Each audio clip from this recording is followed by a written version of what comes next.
अस्सलाम वालेकुम।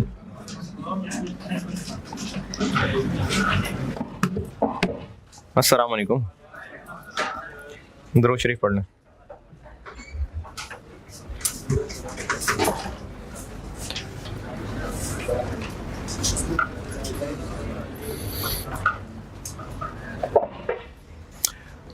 आप में से कौन कौन था कल की क्लास? नाश्ते पे? अच्छा, ये लोग थे, वह बाकियों को नहीं मिल सका, तो रह गए। कल आपकी चूंकि बस हो गई थी,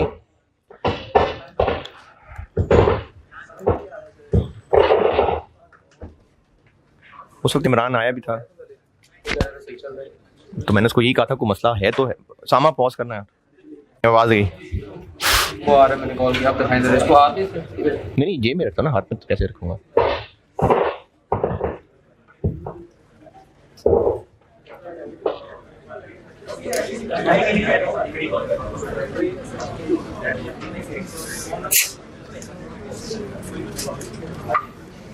चेंज ही करवा देता हूँ आज, खोल लेता हूँ। चलें, आ जाएगी आवाज।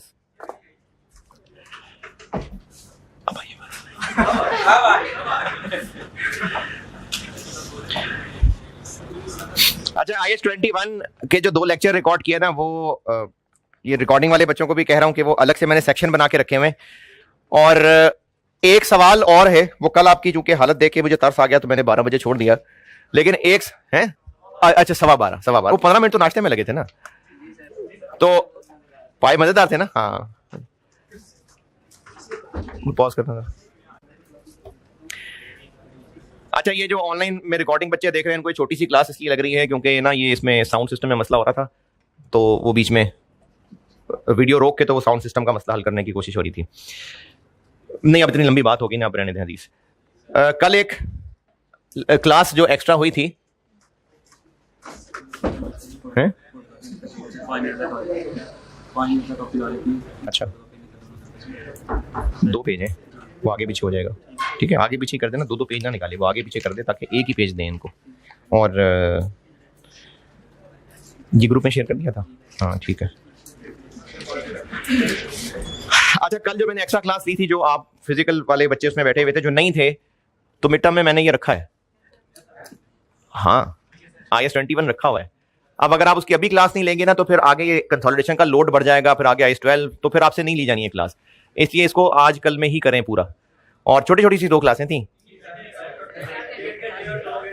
कितने घंटे की? 1.5 घंटे की और 2 घंटे की, तो देखें छोटी 1.5 और 2 बस। तो अच्छा, उसमें ना एक सवाल और करना था मैंने, लेकिन वो चूंकि अवाम की हालत जो है वो नहीं रही थी ठीक, तो मैंने फिर वहीं कल बात छोड़ दी थी।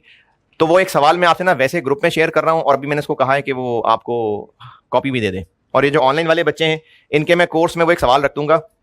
वो सवाल मैंने बनाया हुआ है IFRS 9 और IS-21 का मिक्स। ये नहीं होना चाहिए टेस्ट, लेवल 1 नहीं है ये, लेकिन ICAP ने अपनी बुक में ना एक एग्जांपल इस तरह की डाली हुई है, तो इसलिए एहतियातन मैं फिर ये करना चाह रहा हूं। तो एक अमोर्टाइज कॉस्ट और IS-21, इसका एक मिक्सचर सवाल बना के वो मैं आपसे ग्रुप में शेयर कर लेता हूं, कॉपी भी दे देता हूं।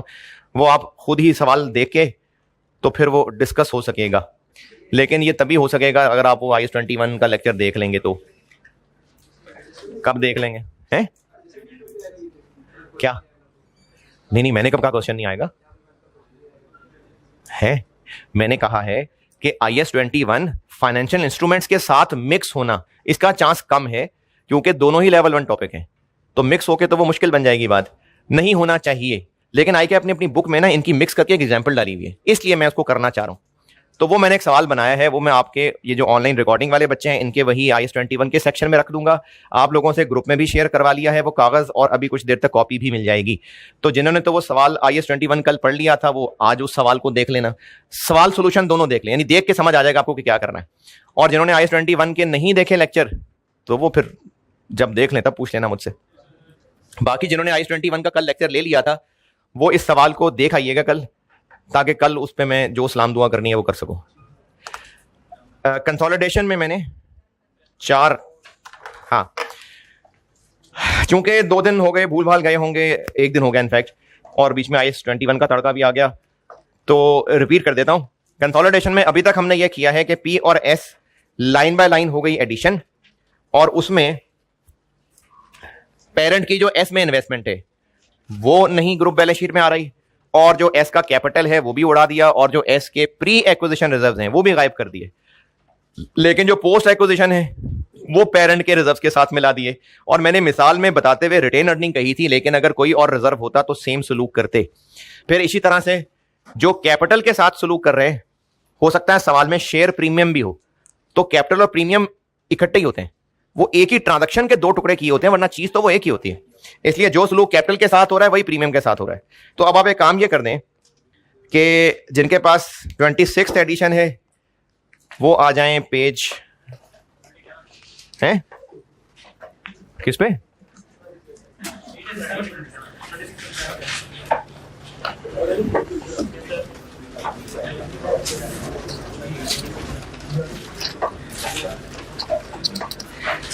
बल्कि दोनों में हाँ सेम था, पेज 13, पेज 13 26 एडिशन भी, उसमें भी पेज 13 है। इसमें ये मैंने ना कुछ सिंपल से क्वेश्चंस बनाए हुए थे, सिर्फ ये जो आपको मैं बेसिक एग्जांपल्स करा रहा हूं ना उनकी प्रैक्टिस के लिए। फिर जब एडजस्टमेंट्स कराऊंगा तो उनके अलग सवाल बनाए हुए थे मैंने। तो ये simple questions page 13 question number 1, और जिनके पास साल पुरानी मेरी राइस की बुक है उसमें पेज नंबर तो नहीं पता, लेकिन उसमें भी सिंपल क्वेश्चंस बना के मैंने 1 ही रखा हुआ। पेज 13 सिंपल क्वेश्चंस के नाम से सवाल है, उनमें क्वेश्चन 1 ये आप कर दें अभी, ये आप लोग अभी कर दीजिए जल्दी जल्दी। हैं जी, क्या हो गया? पहले ये कर देना।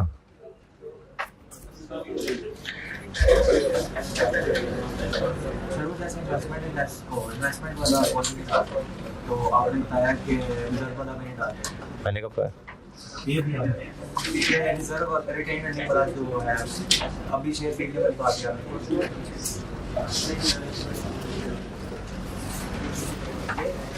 सर आपने बताया कि कैपिटल और शेयर प्रीमियम दोनों एक चीज़ है, लेकिन हमने दोनों को तोड़ के निकाला है, तो शेयर प्रीमियम वाला जो हाँ तो प्रीमियम ना, प्रीमियम हाँ। मैं ये पूछना चाह रहा था कि जो statement of changes in equity की लाइन आइटम है इनडायरेक्टली बता रहा है कि इसको इंक्लूड करना है।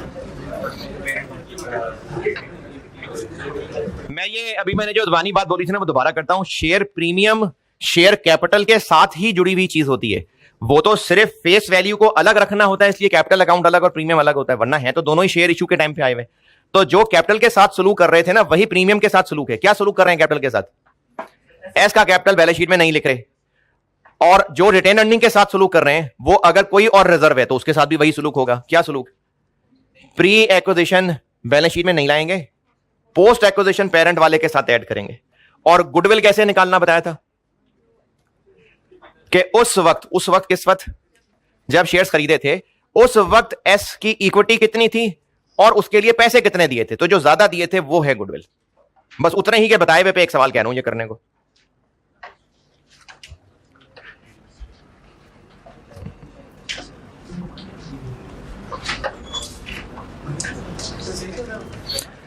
जी चल तो रहा है, लेकिन यहां पर ज्यादा लाउड हो गया था, मैंने आवाज कम कर ली। ये इधर चेक कर लो। चलिए अब इस क्लास के बाद देखते हैं, पहली बहुत टाइम निकल गया। जी जी चलिए इस क्लास के बाद देखता हूँ।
इतनी देर का था नहीं सवाल यार।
फारिग लग रहे हैं आप लोग, कर लिया इसका मतलब है जी?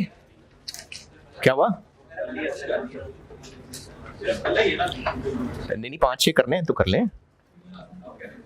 नहीं पहले ही कहा था यार बस। अच्छा मैंने सिर्फ इतना किया है कि वो सारी आइटम्स खोल के एक एक कर दी हैं, तो जो लाइबिलिटीज को बस मैं प्लस कर रहा था, एक एक करके सबको कर देते हैं। पीपीई क्या है? 40 और 40 कितना? 80,000। इन्वेस्टमेंट जो पी ने एस में की है वो नहीं लानी, लेकिन जो ज्यादा पैसे दिए हैं वो गुडविल आ जाएगी। अच्छा कितने ज्यादा पैसे दिए हैं? अभी इसके बाद मैं आपको ना आज ही कुछ वर्किंग्स के फॉर्मेट बता देता हूं, वो वर्किंग्स हैं, उनको फॉर्मेट के थ्रू ही आप लोग करिएगा। अभी मैं जस्ट ब्रैकेट में कॉन्सेप्चुअली डिस्कस कर रहा हूं। कितने पैसे दिए पी ने? 30। जिन लोगों को पैसे दिए वो उस वक्त कितनी इक्विटी के मालिक थे? अच्छा हाँ, एक और बात, ये आपको जुबानी याद रह जाए काफी है। आपके लेवल पे ना एस ने दोबारा शेयर इशू नहीं किए होंगे, वही जो पैदाइश के टाइम थे वही हैं। यानी ऐसा नहीं हुआ होगा कि बाद में उसने कोई और शेयर इशू किए हों। तो एस का कैपिटल, इसका मतलब है पहले दिन से इतना ही है जितना बैलेंस शीट में आ रहा है। तो उस वक्त भी इतना ही था, इतना ही, कितना ही। एस की उस वक्त इक्विटी कितनी थी? उस वक्त, किस वक्त? जब पी ने एस को खरीदा था, तो उस वक्त इक्विटी कितनी थी? कैपिटल था 30 और कैपिटल कितना था? प्रीमियम कितना था? 5। अदर रिजर्व उस वक्त कितने थे? रिटेन अर्निंग उस वक्त कितनी थी?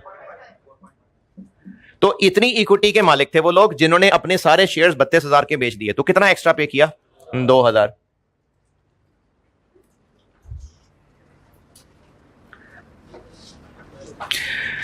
और क्या क्या एसेट्स हैं?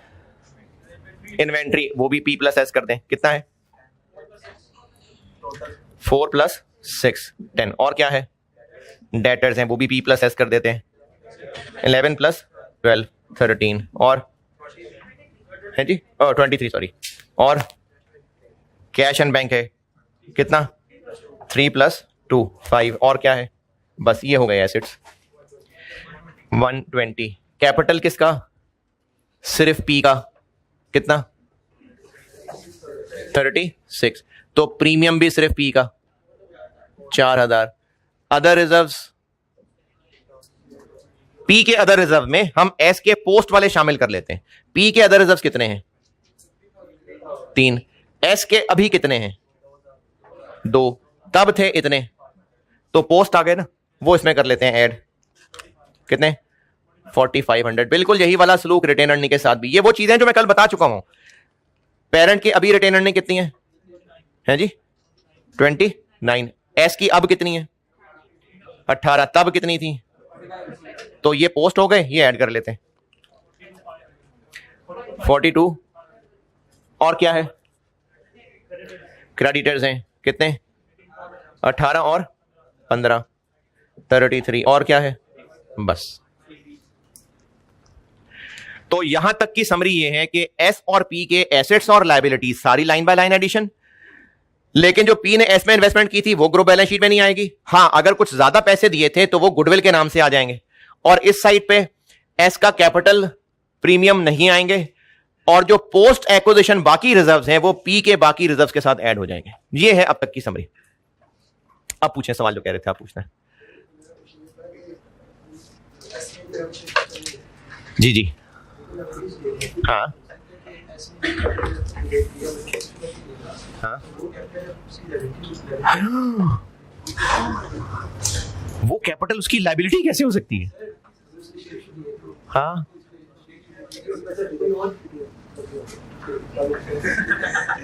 जी हाँ जी हाँ जी।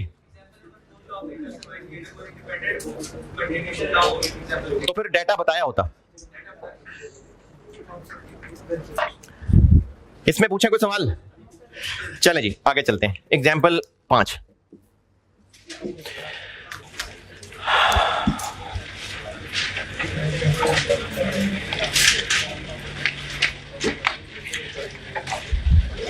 अच्छा, ये रिकॉर्डिंग वाले बच्चों के लिए जो यहां पे बैठे हुए लोग सवाल पूछते हैं ना, अगर कोई ऐसा सवाल हुआ जो मुझे लगा कि सब आवाम से शेयर होना चाहिए तो वो मैं सवाल दोहराता हूं। जो मैं सवाल नहीं दोहरा रहा होता तो वो फिर इग्नोर किया गया।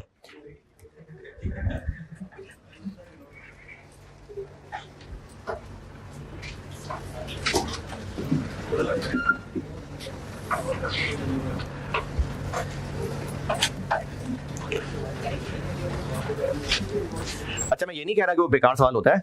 मैं ये कह रहा हूं कि उसमें कोई ऐसी बात नहीं होती कि मैं सब दुनिया को बताऊं। वही आम सी बात जो की होती है उसी को रिपीट किया होता है बस। नहीं, इसी को नहीं कहते बेकार।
ठीक है, लिखूं लायबिलिटीज।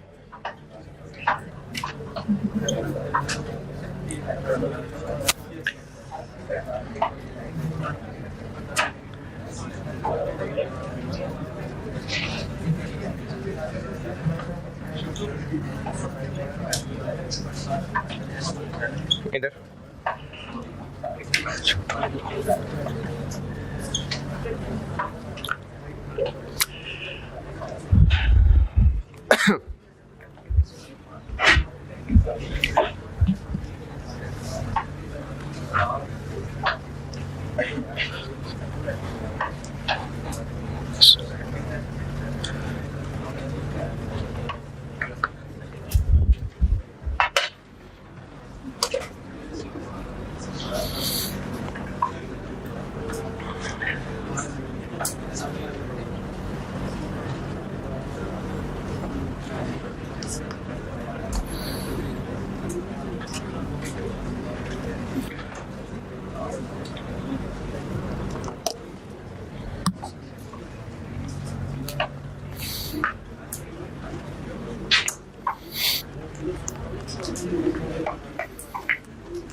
सवाल नोटेड, तब सॉल्व करूं। क्या नो सर? अच्छा, नोटेड नो सर।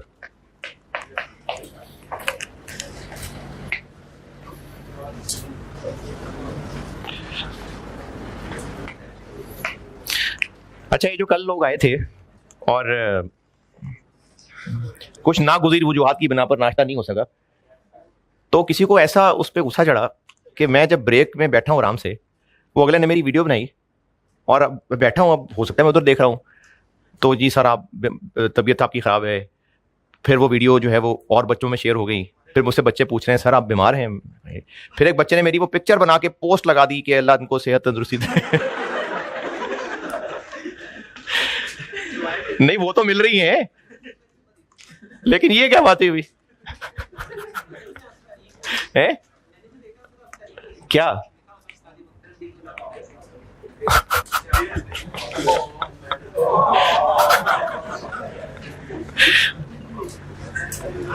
तो जल्दी ना भाई है। Requirement, prepare income statement for the year. मैं ग्रुप एसओएफपी होगी ना रिक्वायरमेंट, और मैं क्या क्रेडिट सेल पूछूंगा?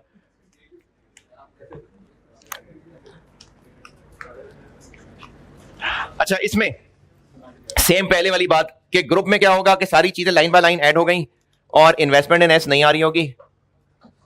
अच्छा, ये ऐसा नहीं है कि बार बार लिख के काट रहे हो। अभी मैं चूंकि शुरू में बात कर रहा हूं तो मैं बार बार रिपीट करने के लिए ऐसा कर रहा हूं, वरना ये नहीं है कि आप सोल्यूशन में साइन को लिखें और काटें। बाकी एसेट्स 70 और 80 150 और कैपिटल सिर्फ 50,000। रिटेन अर्निंग्स 36 और इसके साथ में 19 में से ये क्या किया, पोस्ट शामिल कर दी। अच्छा, लायबिलिटीज 26 और 21 47। यहां तक कल जो पहले तक बता चुका वो किया है कि पेरेंट की एस में इन्वेस्टमेंट वो बैलेंस शीट में नहीं आएगी। पी और एस के सारे assets liabilities line by line add हो जाएंगे। कैपिटल एस का नहीं आएगा, प्री एक्विजिशन रिजर्व्स एस के नहीं आएंगे। हाँ, पोस्ट जो है वो पेरेंट के साथ मिल जाएंगे। और जो पेरेंट ने ज्यादा पैसे दिए हैं वो गुडविल के तौर पे एसेट आ जाएगा। क्यों आ जाएगा एसेट है? क्योंकि अच्छे नाम के उन पुराने लोगों को पैसे दिए हैं तो मिलेंगे ना फ्यूचर बेनिफिट्स, तो इसलिए वो एसेट बैलेंस शीट में आ जाएगा, ग्रुप बैलेंस शीट के अंदर। इस सवाल में कितनी है गुडविल? गुडविल देखें कितनी है?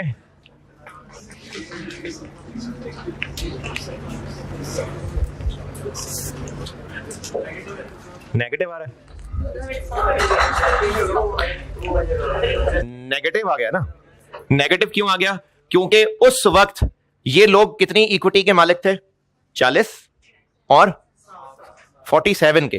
तो 47,000 इक्विटी के मालिक थे, जबकि पेरेंट ने उनसे ये शेयर खरीद लिए 42 में, यानी थोड़े पैसे दिए। तो अब अगर पैसे थोड़े दिए, 42 और 47 का डिफरेंस, ये जो 5,000 है ना, ये थोड़े क्यों दिए? अच्छा, ज्यादा क्यों देते? अच्छा नाम होता तो उस अच्छे नाम को कह देते गुडविल। अब थोड़े दिए हैं तो बुरा नाम होगा, उसको कह देते हैं बैडविल। लेकिन बैडविल नहीं कहते, इसके लिए एक नाम इस्तेमाल हो सकता है, नेगेटिव गुडविल। और वैसे जो ऑफिशियली इसका नाम है वो है बार्गेन परचेज, बीपीओ नहीं, जस्ट बार्गेन परचेज। ये इस बार्गेन परचेज पे गेन हुआ है, लेकिन खैर आप ये यूज कर लें, ठीक है, नेगेटिव गुडविल कह लें, आप एग्जाम में भी नेगेटिव गुडविल कह लें। तो ये जो नेगेटिव गुडविल है ये शो कर रही है कि इसको सस्ते में खरीदा है। अच्छा, सस्ते में क्यों खरीदा है? क्योंकि नाम अच्छा नहीं था। तो अगर इतना ही बकवास बिजनेस था तो खरीदी क्यों रहे हैं? तरस खा रहे हैं। इनसे ना पुराने लोगों से असल में बिजनेस चल नहीं रहा था, तो पेरेंट को यह पता है कि पोटेंशियली अच्छा बिजनेस है लेकिन लोगों से चल नहीं रहा है, तो पेरेंट ने उनकी मजबूरी का फायदा उठाया और उनसे सस्ते में खरीद लिया। तो अगर ज्यादा पैसे देते तो वो ग्रुप के लिए गुडविल होती, थोड़े पैसे दे रहे हैं तो इसको पेरेंट के लिए एक फायदा समझा जाएगा, पेरेंट के लिए एक इनकम समझी जाएगी। तो अगर ज्यादा पैसे दिए तो गुडविल नाम से एसेट आ जाएगा, और अगर थोड़े पैसे दिए तो ये पेरेंट के लिए बन जाएगी एक इनकम। तो अब तक का कंक्लूजन ये क्या बना? 53। तो अब तक की 6 मिसालों का कंक्लूजन कि इन्वेस्टमेंट जो पी ने एस में की है वो बैलेंस शीट में नहीं आनी। ज्यादा पैसे दिए हैं गुडविल के तौर पे एसेट आ जाएगा, कम पैसे दिए हैं तो पेरेंट की इनकम बना के उसकी रिटेन अर्निंग में ऐड कर देंगे। एस का कैपिटल नहीं आएगा, प्रीमियम नहीं आएगा, प्री एक्विजिशन रिजर्व नहीं आएंगे, लेकिन पोस्ट एक्विजिशन रिजर्व पेरेंट के रेलेवेंट रिजर्व के साथ ऐड हो जाएंगे। ये किया है अब तक। एग्जाम्पल 6 ये नोटेड था ना? चलें ये सोल्यूशन नोट करें, उतने में मैं एग्जाम्पल 6 लिखता हूं। जी थोड़ी मुश्किल हो रही है ना, कोई बात नहीं। अभी मैं आपको एक वर्किंग बताने लगा, फिर इंशाल्लाह सारी मुश्किलें जो हैं वो पता नहीं।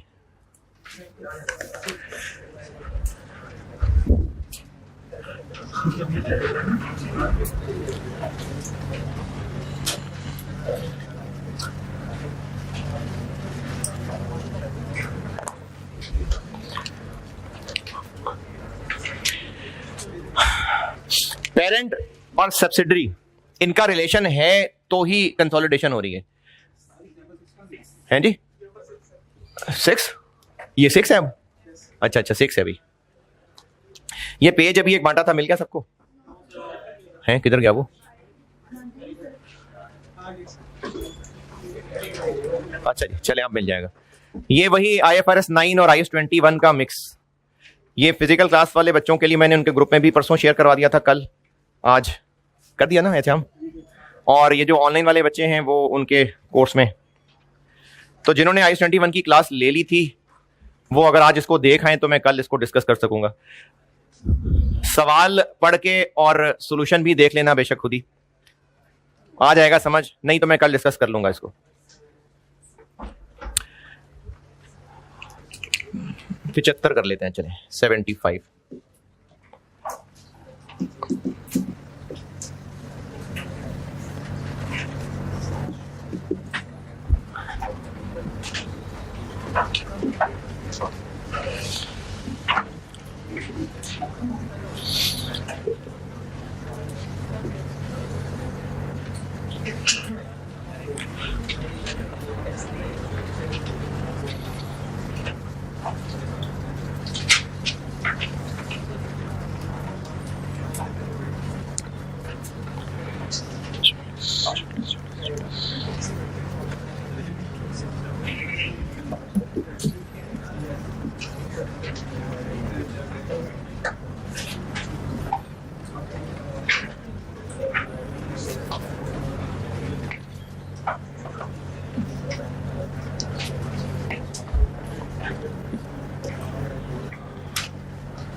लायबिलिटीज देखें कितनी, 10 कि 0 हो गया? नहीं 0 हो गया मेरे ख्याल में। अच्छा ठीक है, और कैलकुलेटर दिखाइए।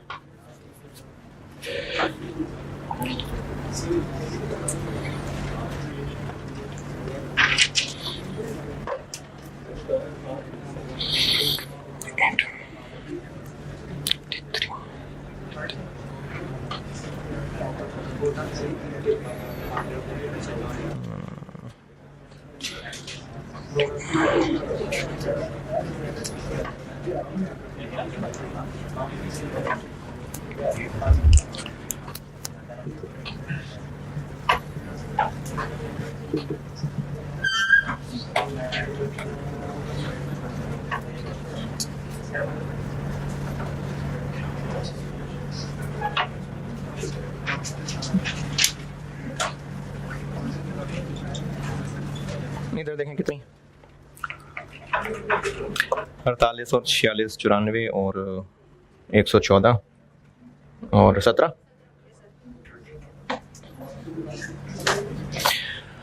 चलिए सवाल नोट करें, मैं सॉल्यूशन करता हूं।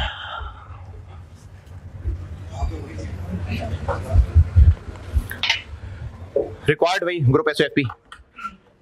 अच्छा, अब इस सवाल में ना मैं आपको जो पहले जबानी काम कर रहा था, अब मैं आपको ना 4 वर्किंग सिखाने लगा हूं। और पता नहीं पहले मैंने कहा था कि नहीं कहा था, गुडविल नहीं, कंसोलिडेशन करने के ना मुख्तलिफ फॉर्मेट्स हैं। डिफरेंट टीचर्स डिफरेंट स्टाइल बता रहे होते हैं, इवन के आईकेप के सोल्यूशन में भी बाजू का डिफरेंट तरीके लगे होते हैं।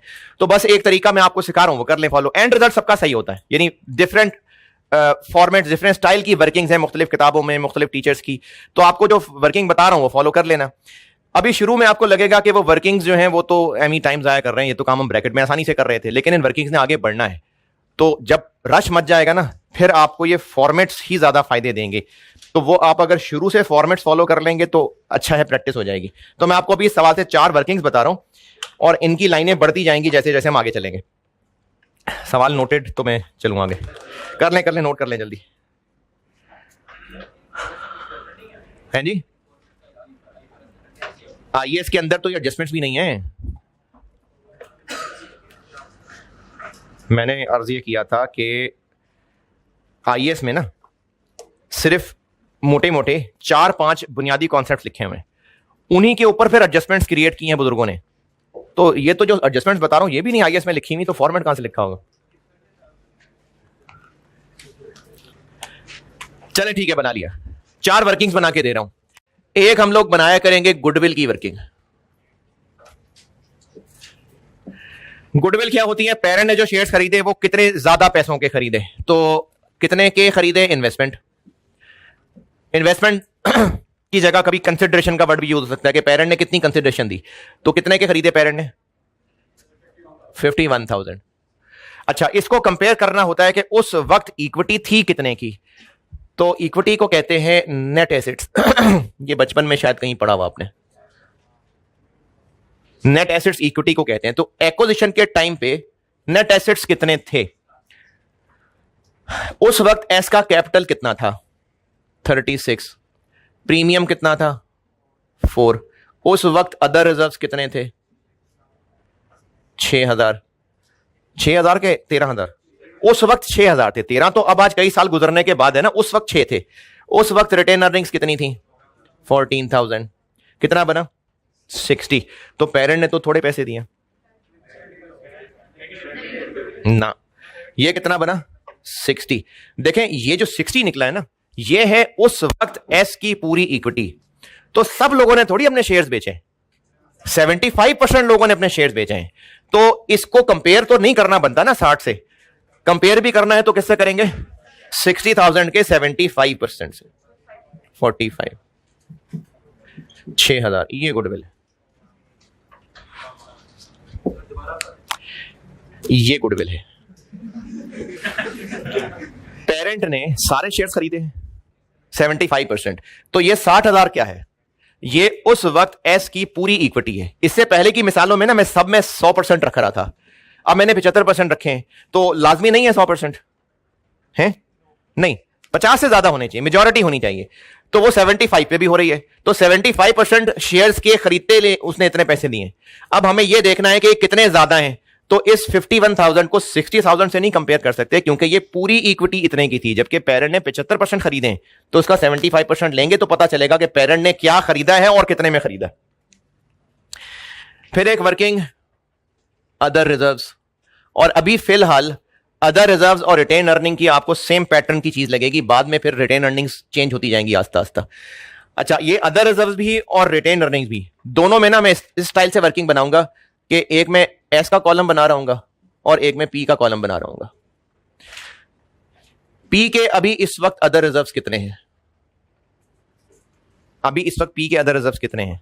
20,000 और हैं 20 है ना। इसमें हम एस के शामिल कर देते हैं। एस के अभी कितने हैं? 13,000। लेकिन सारे तो नहीं ऐड करने चाहिए, हमें तो पोस्ट ऐड करने चाहिए। तो पोस्ट कैसे निकालें? इसमें से हम प्री एक्विजिशन माइनस कर देते हैं। कितने? 6। अच्छा, शेयर होल्डर्स इक्विटी के मालिक होते हैं, हर बंदा सेम बराबर मालिक होता है, फिर कैसे फैसला होगा? शेयर होल्डिंग परसेंटेज कितनी है?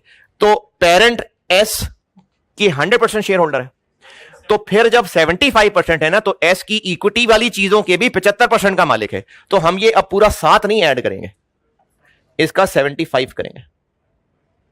5250।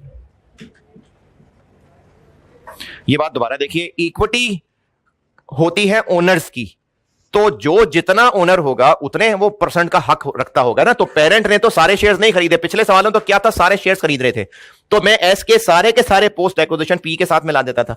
अब जब पी 100% ओनर ही नहीं है, सबसे बात कर रहा हूं, पी 100% ओनर ही नहीं है, 75% है, तो इस 7,000 का भी 75 इधर ऐड होगा। ओके, सेम काम बिल्कुल रिटेन अर्निंग्स के साथ भी होगा।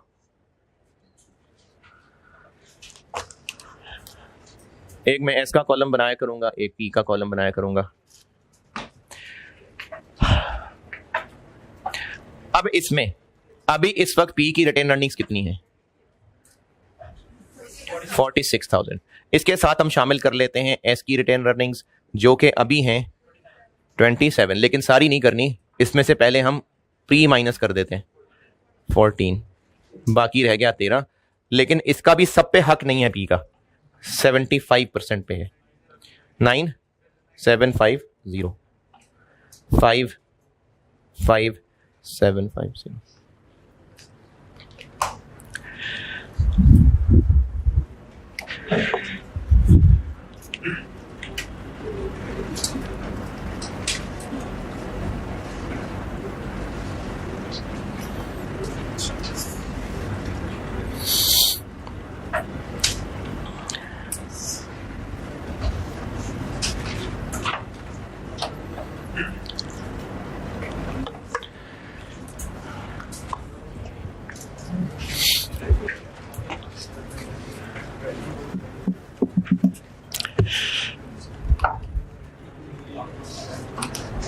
अच्छा चलें, ठीक है, नोट करते रहना, मैं आखिरी बात कंक्लूड करूं ना।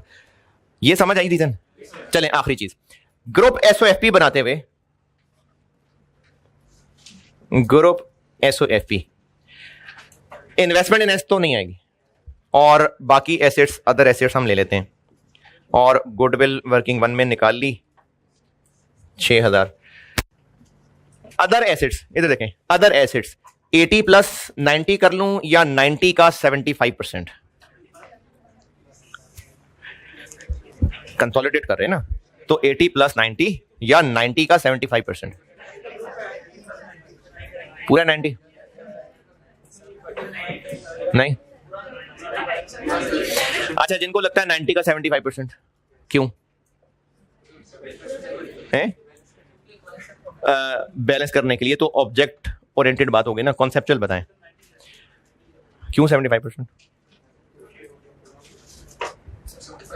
क्यों? हाँ, तो 75%। पी इक्विटी का ओनर बना है कि एसेट्स का?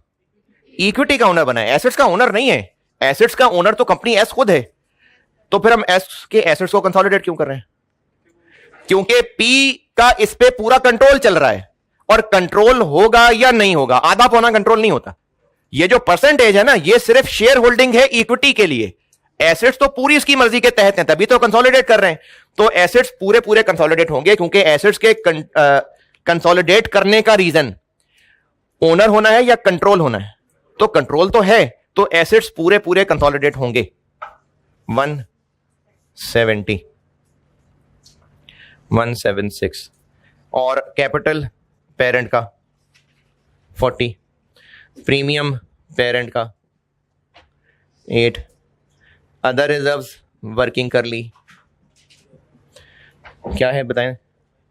Other reserves 25250, retained earnings working कर ली, क्या है? 55। अच्छा एक लाइन छोड़ी है मैंने भी, एक लाइन छोड़ी है। एसेट्स पूरे ऐड कर रहा हूं तो लायबिलिटीज भी फिर पूरी ही ऐड होगी। कितना है? अच्छा 10 जी 27। ये टोटल देखें हो रहा है टैली? क्यों नहीं हो रहा? न्यूमेरिकली रीजन क्या है, क्यों नहीं टैली हो रहा? गलत हुआ होगा। Very good answer. हाँ जी, क्यों नहीं टैली हो रहा?